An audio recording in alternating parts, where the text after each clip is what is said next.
We're here today because an unspeakable tragedy has unfolded in Minnesota. My good friend and colleague, Speaker Melissa Hortman, and her husband Mark, were shot and killed early this morning in what appears to be a politically motivated assassination.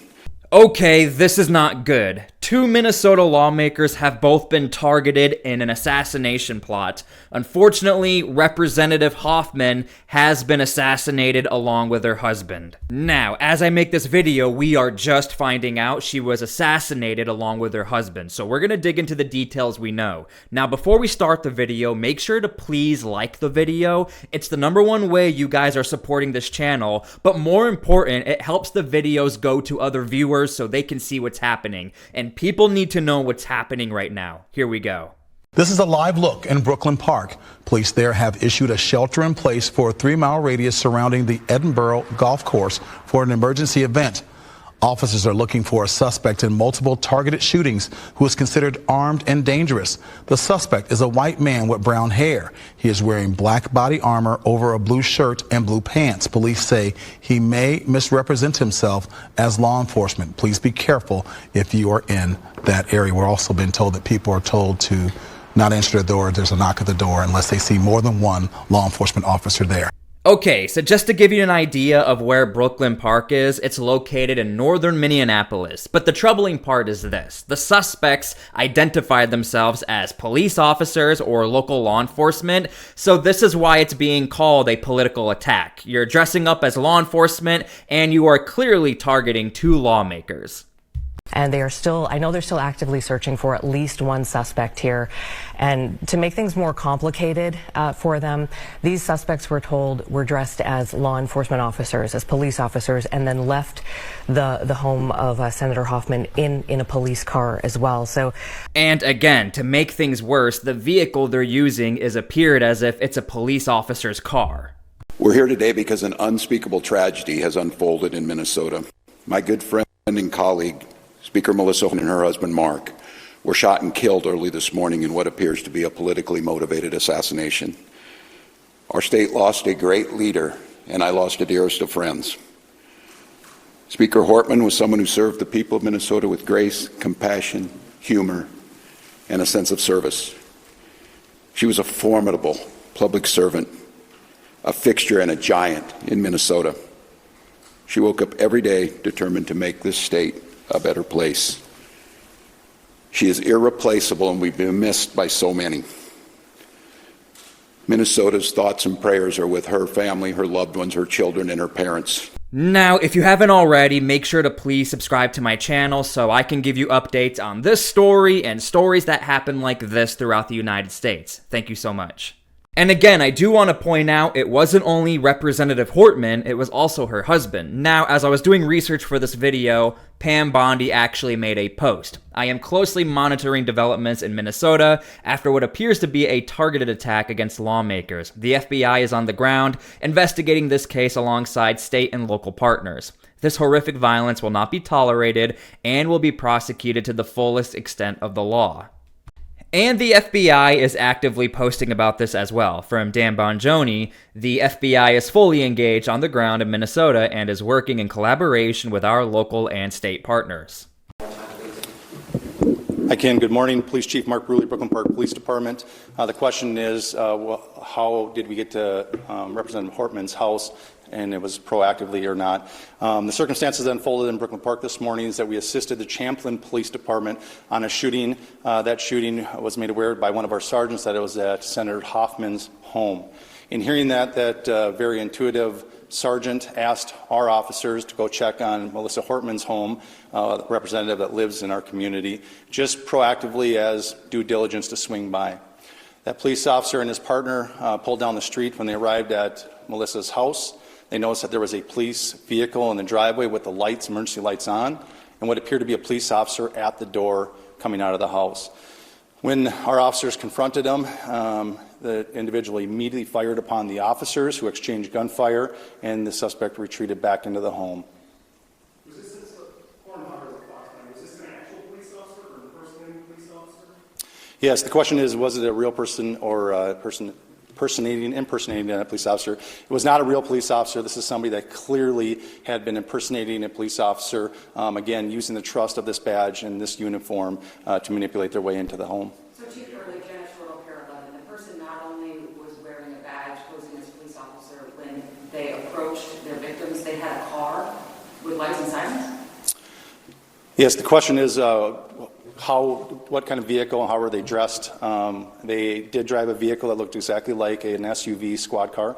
It was equipped with lights, emergency lights that looked exactly like a police vehicle. And yes, they were wearing a vest with taser, other equipment that would, a badge very similar to mine, that no question if they were in this room, you would assume that they are a police officer. So as you can see, this is a terrible situation. But one thing I do want to point out or highlight the intuitive thought for the police department to go to Melissa Hortman's house to make sure, hey, is she okay? Ultimately, she was not okay, but thankfully those police officers were able to at least track the situation and contain the situation. So good job to the Minneapolis Police Department. But there's what the Mount mayor had to say as people are realizing that these reports that we are hearing some of them are indeed true. Yeah, and some reaction, obviously fluid, and we're getting more details here. Literally every 5 minutes something else is coming in, some things for air, some things for not, on background that we're just trying to figure out through our sources in law enforcement.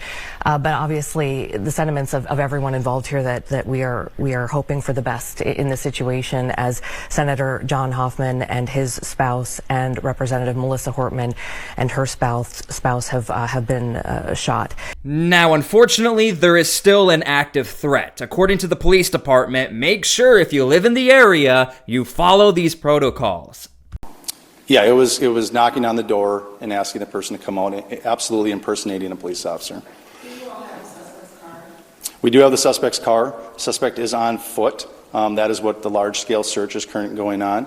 I just remind residents of Brooklyn Park, I know it's been a long time, but those that are in the grid that we gave the alert out to continue to shelter in place. We're also reminding them that if somebody comes to the door and they knock on the door and claiming to be a police officer, please do a couple of things. One, call 911 and confirm that the officer belongs there. If they are a police officer, dispatch will be able to confirm that that person is a police officer. Also, we've informed all our officers in Brooklyn Park that they are not to approach anybody by themselves. They're to approach in pairs, meaning 2 officers. So if there's only 1 officer outside the door, do not answer the door and call 911. If it's a Brooklyn Park police officer or any of our partners that are assisting, they will come in pairs of 2 or more. 3-mile radius, there it is on your screen, around the Edinburgh golf course. Police are looking for a suspect in multiple targeted shootings who is armed and dangerous. Suspect is a white male, brown hair, and dressed like law enforcement, which is consistent with what our sources were telling us. Here's the added part that they added maybe an hour after they put out the first alert. Do not approach and do not answer your door unless 2 officers approach together. Call 911 to verify officer identity first. Again, this is for you or loved ones or neighbors or friends or somebody that you may know in that 3-mile radius. Now, whenever we hear about attacks like this, you always wonder, is there a manifesto? How can we be so quick to know what this is all about as far as politically targeted? Well, of course, they found a manifesto. Us with this, so it's very complex and working on it. What I will tell you, when we did a search of the vehicle, there wasn't a manifesto that identified many lawmakers and other officials. We immediately made alerts to the state who took action on alerting them and providing security where necessary, and that's about, I'll stop there. Chief, thank you very much. We're going to take Our community health. Okay, so you can leave your comments down below how you feel about this. This is my personal opinion. I don't think we're going to be able to read that manifesto anytime soon. I would be shocked if a Freedom of Information Act was actually allowed to read the manifesto or be released to the public. First and foremost, it's still an active crime scene, but second off, this could really stir the pot as far as who's going to be on that list.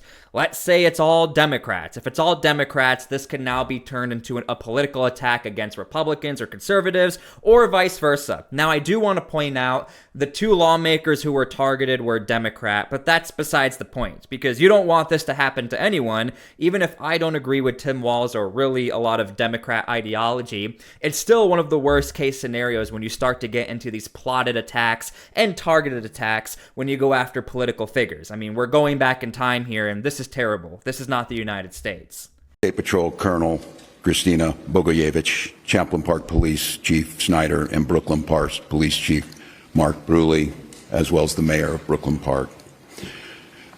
We're here today because an unspeakable tragedy has unfolded in Minnesota. My good friend and colleague, Speaker Melissa Hortman, and her husband Mark were shot and killed early this morning in what appears to be a politically motivated assassination. Our state lost a great leader, and I lost a dearest of friends. Speaker Hortman was someone who served the people of Minnesota with grace, compassion, humor, and a sense of service. She was a formidable public servant, a fixture and a giant in Minnesota. She woke up every day determined to make this state a better place. She is irreplaceable, and we've been missed by so many. Minnesota's thoughts and prayers are with her family, her loved ones, her children, and her parents. My prayers also go out to State Senator John Hoffman and his wife Yvette, who were each shot multiple times. The Hoffmans are out of surgery at this time and receiving care, and we are cautiously optimistic they will survive this assassination attempt. This was an act of targeted political violence. Peaceful discourse is the foundation of our democracy. We don't settle our differences with violence or at gunpoint.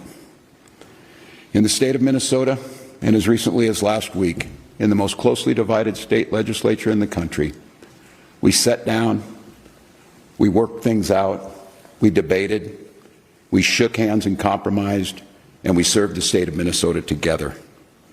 We proved that it's possible, even in these politically charged times, to find compromise and adhere to the principles of democracy and civil discourse.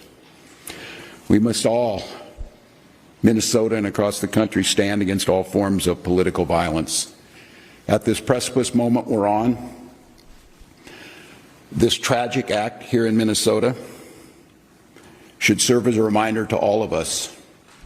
The democracy and the debates in the halls of Congress, in state houses, in school boards, is a way to settle our differences peacefully and move society to a better place. We're collaborating with all local, state, and federal agencies on a full investigation. We're committed to keeping Minnesotans informed as the situation continues.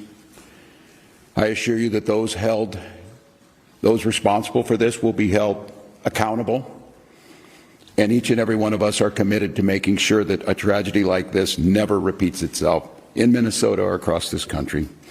I'd now like to turn it over to my... Okay, so I don't want to drag this out too long. This is where we're at as I make this video. Active investigation, active security, active manhunt, and an active time of mourning. Now, the context of all of this as far as today is rather interesting. Today is supposed to be a day of celebration for the U.S. military, the parade over in D.C., it's Donald Trump's birthday, and you also have the No Kings protest, where even if you hate it, this is what makes America great. You are allowed to protest. We just don't want to see any violence. So you have two separate spectrums of celebration and protest, and then you have two lawmakers who were now assassinated. So it's pretty terrible to see. Now, one thing I will say, and this is a good thing, major conservative outlets and political outlets are not making this a Democrat versus Republican thing. These are actually fringe views. Nobody that I can see actually is even saying anything like that. So it's good to see that people are coming together to support Democrat lawmakers, even though a lot of us wouldn't agree with them.